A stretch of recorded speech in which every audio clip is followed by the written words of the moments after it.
thank you so much for making some time for us. So day 4 officially, how's it going? How's it feel to be chief? It feels good. It's a humbling experience. We jumped right in. A few things we want to tighten up, just a few things we want to change. But definitely we're getting right to work. What was some of those things right off the bat you wanted to look at? I changed the command structure just a little bit. I moved a couple of commanders around to different areas, especially our Vice and Narcotics Division. It used to be under the investigative umbrella with one deputy chief. I have now moved a deputy chief that is just over Vice and Narcotics, which also houses our Gang and Violent Crimes Unit and our task force officers. Those officers assigned to federal agencies. So why are you the best man for the job? Why do you think they chose you to be chief? Well, I think they know my work history, my performance. I rose through the ranks in the department, and I'm a strong believer especially in larger agencies, you need to be part of the department. You need to understand how it functions and what the department needs. So rising up through the ranks from patrol, or probation even, patrol, detective, sergeants, on up, I feel I have a good handle on most areas, and obviously I'm going to surround myself with individuals who know more than I do about individual areas, which is something you need to do. With 23 years on the department, you've worked under a couple different chiefs. Is there anything that you will do the same or differently from your predecessors? Well, engaging the community, which I learned predominantly from Director York. Coming up through the ranks, I never could understand why he would engage individuals who obviously didn't like us. And they were pretty vocal about it. But maintaining relations with everyone has proven to be a positive, not only for the community, but for the department. As far as a stance on violent crime, Chief Hamilton had a very strong stance on violent crime. We will continue that. Again, we created the Gang and Violent Crimes Unit and increased their numbers. So those are two things that I definitely want to continue. Some other law enforcement agencies in Allen County have been critical of the department's leadership before, saying that they were too passive on violent crime, actually. More reactionary rather than proactive. So you think you'll be more aggressive? We have been and will continue to be. We will target known individuals who choose to commit the violent crime in this city. We will be paying them a visit. Do you feel a bigger weight on you now that you are the chief? Yes, to a degree.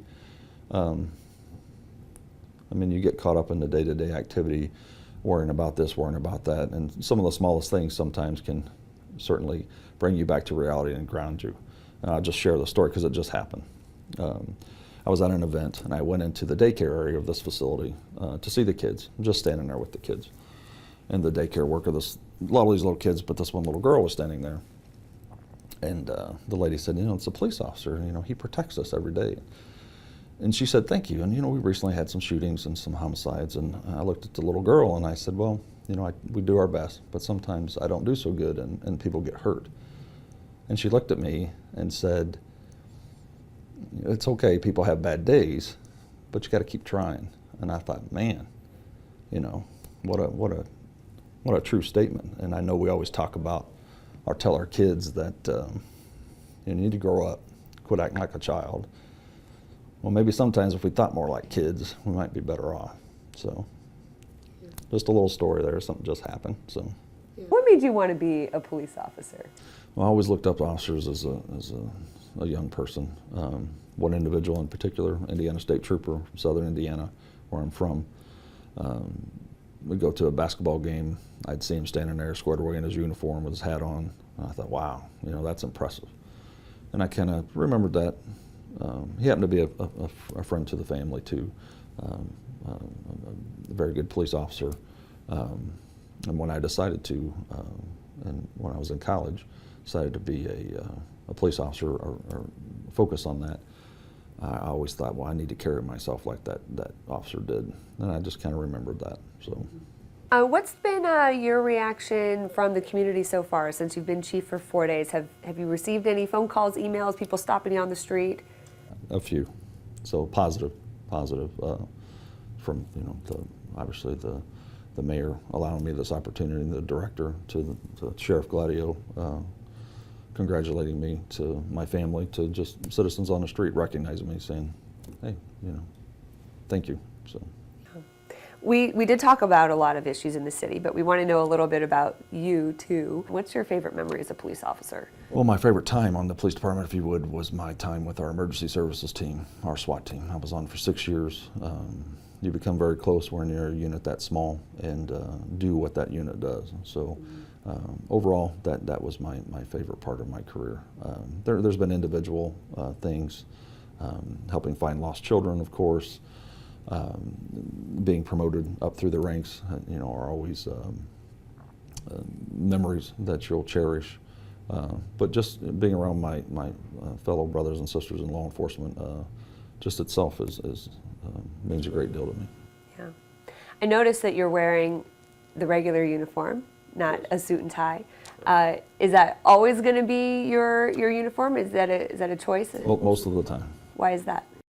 I want to lead by example to wear that uniform. I want more uniform officers out there. And I've always kind of worn my uniform more than other dress. I will occasionally dress differently, and you'll see that, but I do mostly wear my uniform. Yeah. So. When you're not busy at work, and you might have a little less free time now, what are some of your hobbies? What do you like to do? Spend time with my children, of course.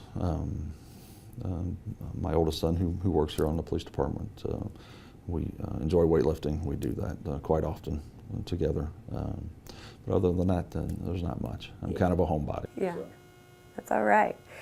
What do you hope your legacy will be? In 20 years from now, when people look back on the time of Chief Reed, what do you want them to say about you?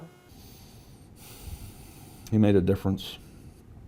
He helped the community. He stood for his officers. He gave them the proper equipment they needed to do their job. And that's it. Yeah.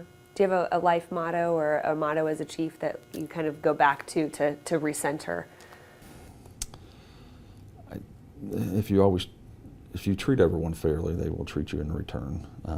Just treat people good. Obviously, there's occasions when we have to not be so nice, when people want to break the law and not listen. But overall, if you're just good to people, just that will pay for itself in the end. I've asked you this before, but just what is your first message, your biggest message to the community right now, to the people of Fort Wayne as they all turn to you in your new leadership? Well, I fear I'm going to repeat myself, and I have, and I'm going to continue to do that. I ask the community to support our officers and pray for them. We have to join as one community to solve these problems. The police department can't do it alone. Organizations can't do it alone. We have to do it together. So please help us.